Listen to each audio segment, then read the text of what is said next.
Assalamualaikum warahmatullahi wabarakatuh.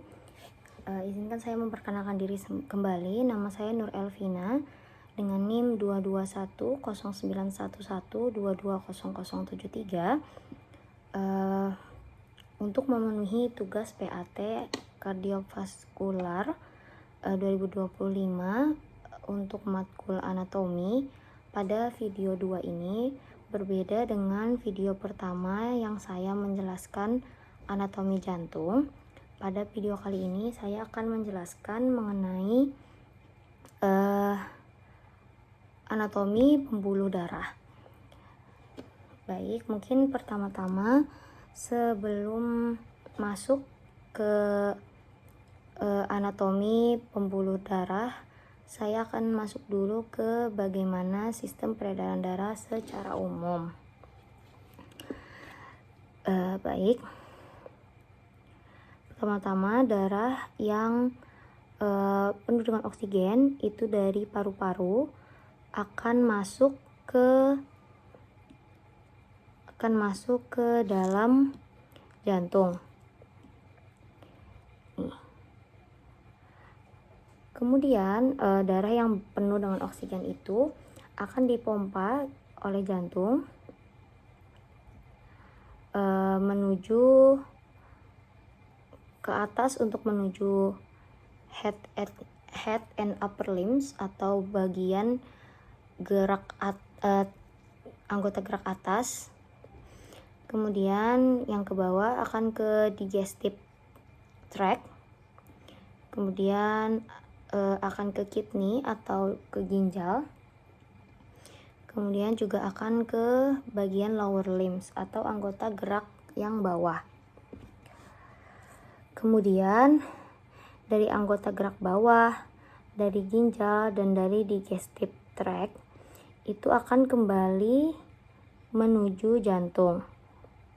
Begitu juga yang dari kepala dan dari anggota gerak atas akan kembali masuk ke jantung.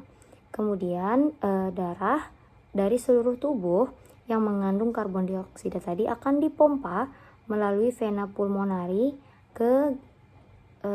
melalui arteri pulmonari ke bagian paru-paru untuk melakukan pertukaran gas.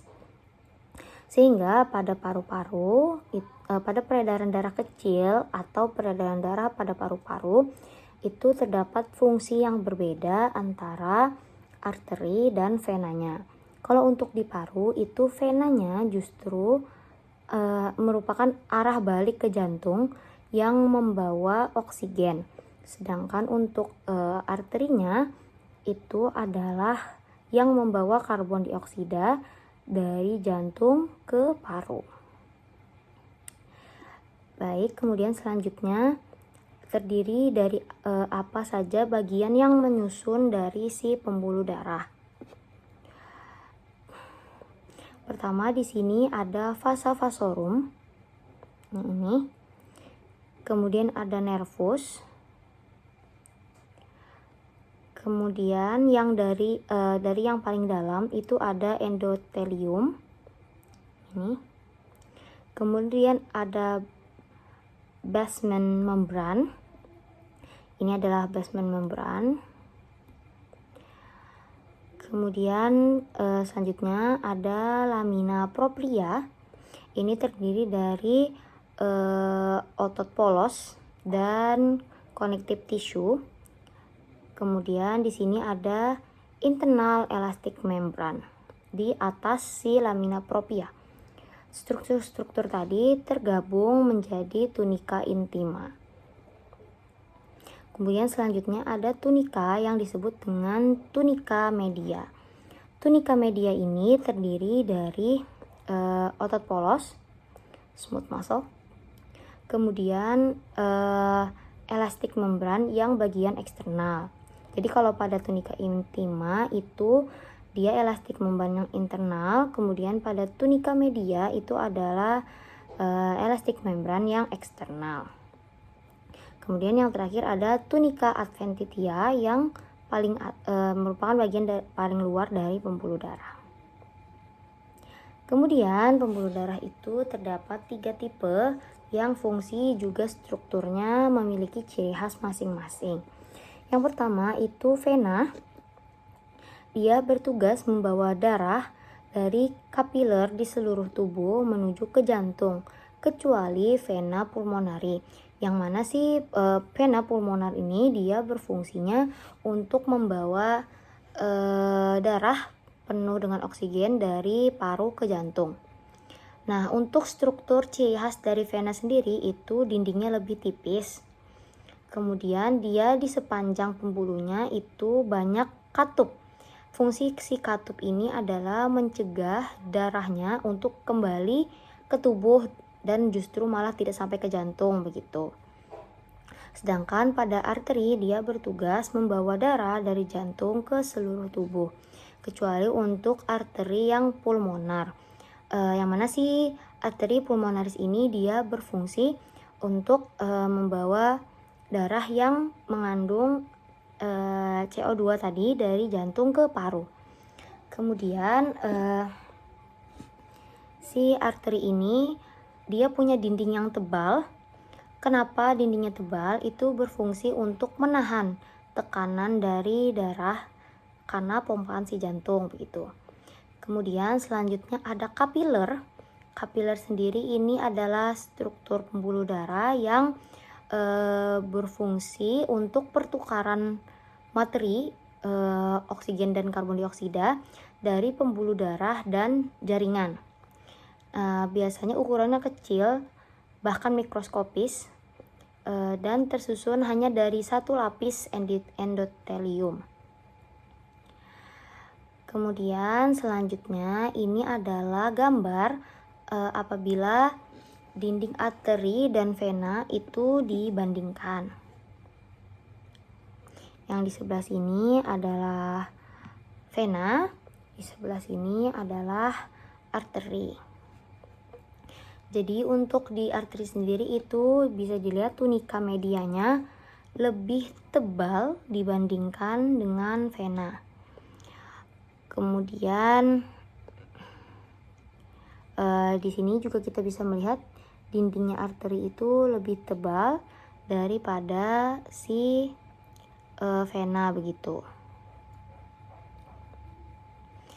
Kemudian selanjutnya ini adalah capillary network atau bagaimana sih struktur capillary. Jadi di sini kita bisa melihat ini adalah posisi pertukaran oksigen dan karbon dioksida. Kemudian yang akan melahir ke venul atau struktur lebih kecil dari vena, juga ke arteriol atau struktur yang lebih kecil dari arteri. Jadi ini adalah bagian dari kapilerinya. Jadi sebelum masuk ke struktur kapiler ini akan ada yang namanya pre-capillary sphincter. Kemudian ini adalah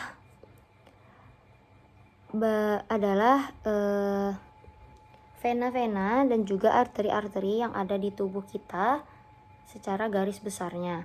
Yang di bagian sini adalah arteri-arterinya, yang di sebelah sini adalah vena. Mungkin dimulai dari atas kepala dulu.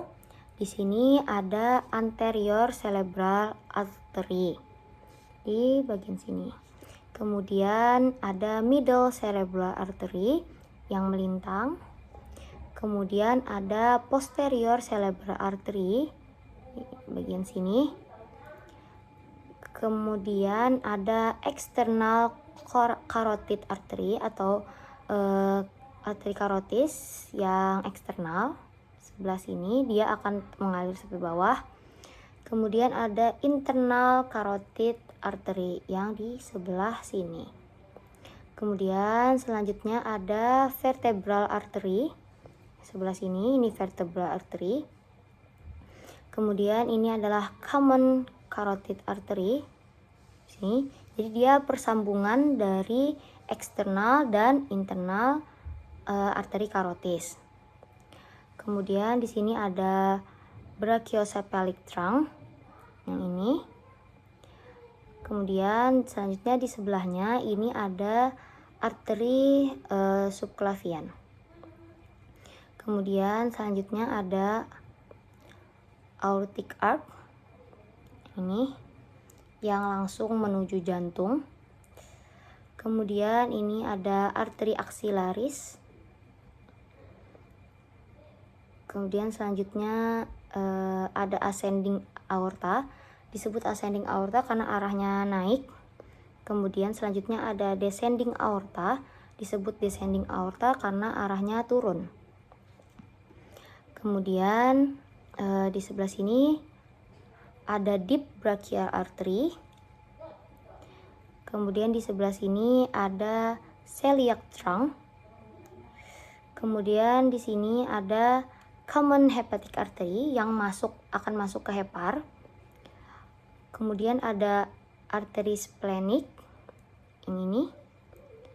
Kemudian ada left gastric artery yang ini. Jadi akan masuk ke gaster.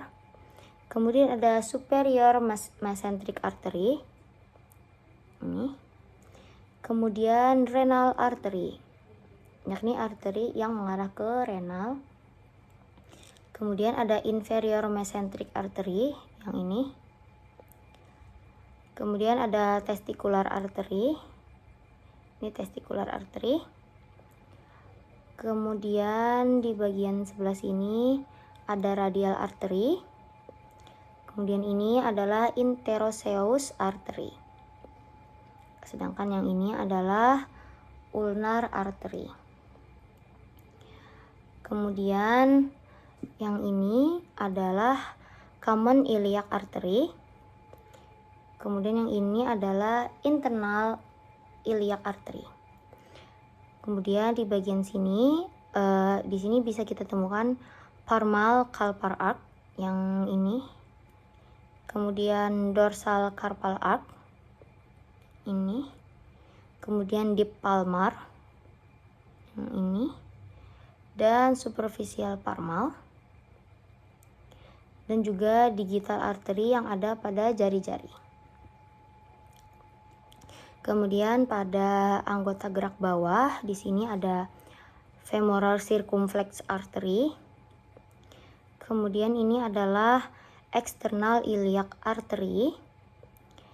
Yang di sebelah sini adalah perforating branch. Kemudian ini adalah deep femoral artery. Kemudian ini adalah descendant branch dari lateral circumflex femoral artery. Jadi ini adalah yang mengarah ke bawah. Kemudian yang ini adalah arteri femoral. Yang besar ini arteri femoral, yang mana apabila contohnya terjadi fraktur atau cedera, apabila arteri ini yang terkena maka akan fatal karena ini termasuk dalam pembuluh darah arteri yang besar, jadi membawa aliran darah yang besar juga. Jadi apabila ada kerusakan pada arteri ini akan menimbulkan akibat yang fatal bagi tubuh pasien. Kemudian di sebelah sini adalah descending genicular artery. Kemudian yang ini adalah popliteal artery. Kemudian yang ini adalah superior genicular artery dan di bawahnya lagi adalah yang inferiornya. Kemudian yang ini adalah anterior tibial artery. Kemudian yang ini adalah peroneal artery. Sedangkan yang ini adalah posterior tibial artery. Kemudian untuk di bagian sini kita bisa menemukan deep plantar yang ini. Kemudian arcuate artery yang ini, dorsal metatarsal artery, dan juga dorsal digital artery yang ada di setiap jari-jari. Kemudian selanjutnya untuk venanya, oke.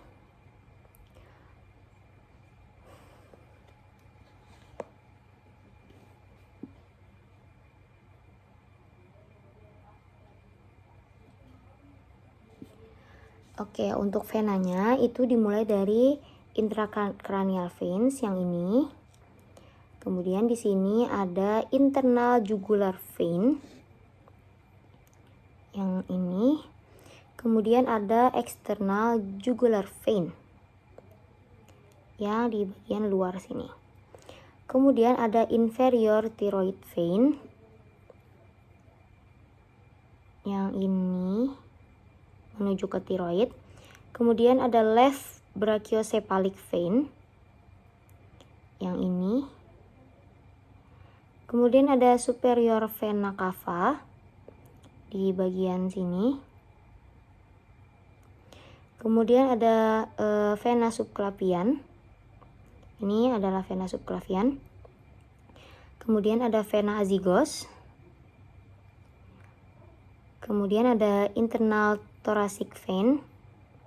Ini adalah internal thoracic vein. Sebenarnya kalau di arteri itu kalau tidak salah juga ada internal thoracic artery. Kemudian ada hepatic vein. Ini yang menuju ke hati. Kemudian ada axillary vein. Ini. Kemudian ada brachial vein. Kemudian ada intercostal vein. Ini vena yang ada di setiap intercostal. Kemudian ada basilic vein atau vena basilica. Kemudian ada hepatic sinusoid. Ini. Kemudian ada portal vein. Kemudian ada vena splenic di sekitar sini. Kemudian di sebelah sini ada radial vein. Kemudian ada inferior mesenteric vein di sini. Kemudian ada renal vein yang menuju ke renal. Kemudian ada thoracoepigastric vein yang ini. Kemudian ada superior mesenteric vein. Kemudian ada abdominal vena cava. Jadi vena utama yang ada di perut. Kemudian ada testicularis vein ini. Kemudian ada inferior epigastric vein yang ini. Kemudian ada median antebrachial vein yang di sini. Kemudian ini adalah ulnar vein. Kemudian ini adalah common iliac vein yang menuju ke bawah ke arah iliac. Kemudian ini adalah deep palmar arch. Kemudian di sini ada superficial palmar arch. Dan ini adalah palmar digiti vein. Selanjutnya di sini kita akan melihat internal iliac vein. Kemudian di bagian sininya ada external iliac vein. Kemudian ini adalah external pudendal vein. Kemudian ini adalah deep femoral vein. Kemudian di bagian sini ada great saphenous vein. Kemudian ini adalah aksesoris saphenous vein. Kemudian yang besar ini adalah femoral vein. Yang juga sama-sama besar seperti arteri femoral, jadi bahaya apabila terbuka. Kemudian di sini ada superior genicular vein. Kemudian ada popliteal vein atau vena popliteal di lutut. Kemudian ada inferior genicular vein. Jadi ini yang superiornya, ini yang inferiornya. Kemudian great saphenous vein. Kemudian apabila ada yang great atau yang besar, maka ada juga yang kecil atau small saphenous vein yang di bagian sini. Kemudian anterior tibial vein dan posteriornya atau posterior tibial vein. Kemudian di sini kita bisa menemukan deep plantar vein. Ini deep plantar vein. Kemudian di sini adalah dorsal venous arch. Kemudian ini adalah dorsal digital vein yang di bagian digitinya. Oke, baik. Demikian video kedua saya yang membahas anatomi pembuluh darah. Terima kasih telah menyaksikan.